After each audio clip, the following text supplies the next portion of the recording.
Какво е регресия в минал живот? Аз съм Ани Иванова, психолог и регресионен терапевт, и в това видео ще ти разкажа какво всъщност е регресията в минал живот. В нас има една по-дълбока памет. Не само това, което помним от своето детство, а памет на душата, на усещания, на избори, на болки, радости, които са в нас много от отдавна. Сега живеем настоящият си живот. Имаме своите семейства, приятели, партньори, отношения, радости, трудности. Може привидно всичко да изглежда подредено, логично, а вътрешно да има една болка, която често дори човек може да не знае откъде идва. Може да се повтарят едни и същи модели в живота, в отношението, в поведението. Може да изпада човек в едни и същи ситуации отново и отново, да си задава въпроси от типа на защо пак стана така, защо пак се повтаря едно и също, защо ми се случва това, или какъв е смисълът на всичко. Регресията за мен е начин да стигнем до корена на тези усещания и търсения.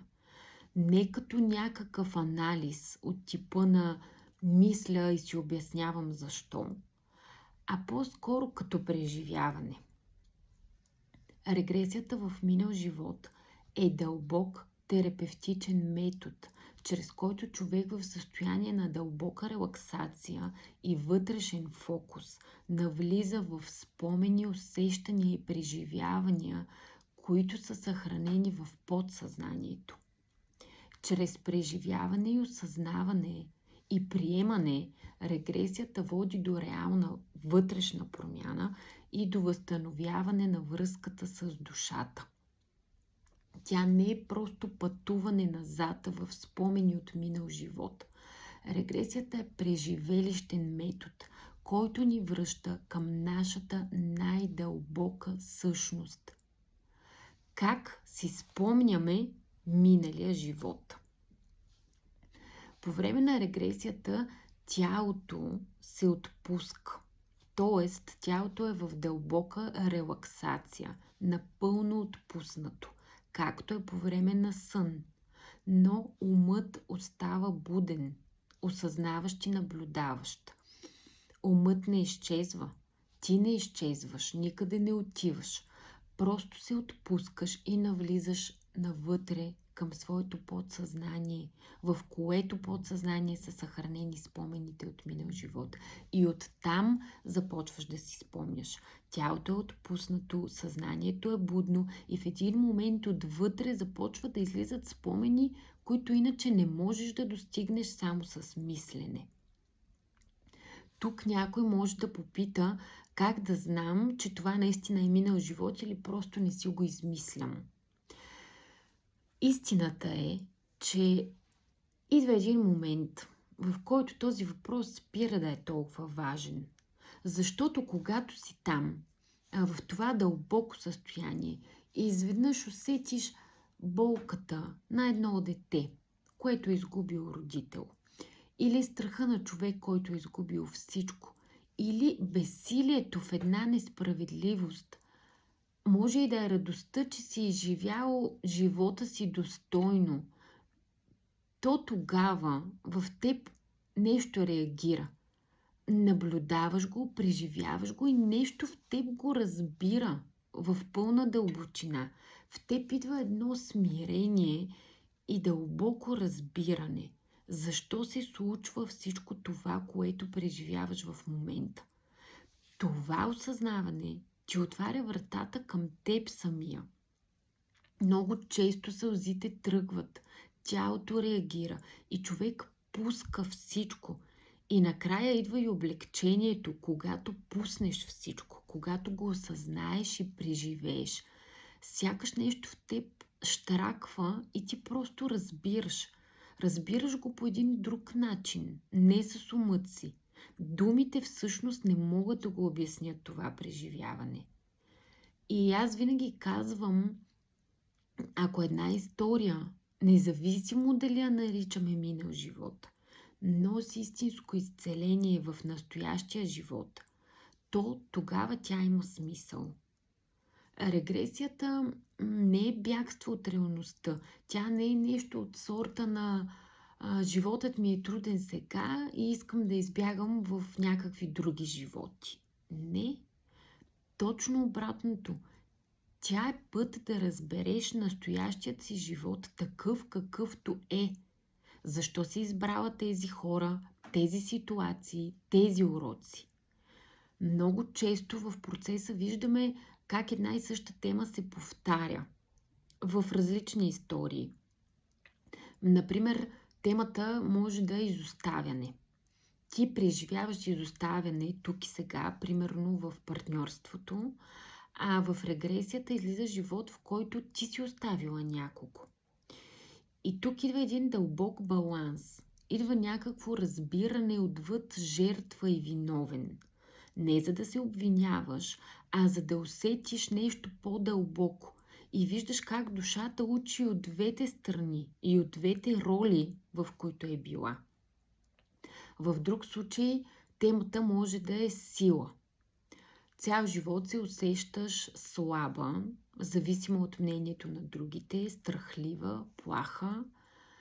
А в регресията виждаш живот, в който си била силна, ясна, категорична, но си злоупотребила по някакъв начин с тази сила.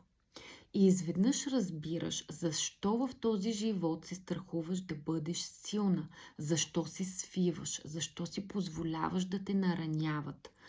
Тогава изцелението не е просто да си кажеш нещо от сорта на сега ще се науча да казвам не.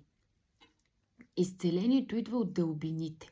Вътрешно си връщаш правото да бъдеш силна, но то става по друг начин. Не с насилие към себе си, а точно обратното. С любов, с разбиране и с поемане на отговорност. Регресията, така както я провеждам аз, е много далеч от това да ти кажа сега виждаш това, а сега виждаш онова. Аз не слагам истории в теб. Напротив, питам какво усещаш в момента, какво виждаш, къде се намираш, какво се случва сега с теб. Давам ти насоки, върни се 5 години напред. Ако има сълзи, пускай ги да излиза, дишай. Давам ти насоки как да минеш през процеса. И т.е. ти водиш, душата ти води, а аз следвам теб. И още нещо важно, регресията не е само да видиш историята. Истинската трансформация започва, когато разбереш какво ти казва тя. Какво стои за тази история? Стигаш до вътрешно осъзнаване. Какво носиш от този минал живот? Какви уроци не успя да научиш тогава и довършваш сега? Защо точно този живот се появи да си го спомниш днес? Кое е общото с настоящия ти живот? Тоест, имаш един нов избор. Какво да предприемеш, какво да промениш и какво да направиш сега. Минаваме през процес на дълбоко осъзнаване и освобождаване. И точно оттам всъщност идва промяната. За мен един от най-важните моменти е, когато след прегледа на минал живот, душата се върне в пространството между преражданията, в духовния свят. Това е едно много тихо, светло място, в което човек може да достигне до много дълбоки, върховни, красиви вътрешни преживявания. И тук много често се появява духовния водач. Към него задаваме въпросите, които имаш. Там разбираме отговорите на много неща. Разбира се, до толкова, доколкото душата е готова да ти покаже сега, в момента. Всяка регресия е много индивидуална и различна. Ако трябва да събера всичко в едно изречение, бих казала така. Регресията е път към паметта на душата, за да разбереш по-добре живота, който живееш сега. Не е за всеки и не всеки момент е подходящ. Но ако вътре в теб вече има въпрос, който не спира да се появява, ако усещаш отвътре, че нещо иска да стигне до теб, но не разбираш какво точно е и усещаш, че е време да го чуеш, може би е време да отвориш вратата към твоята душа.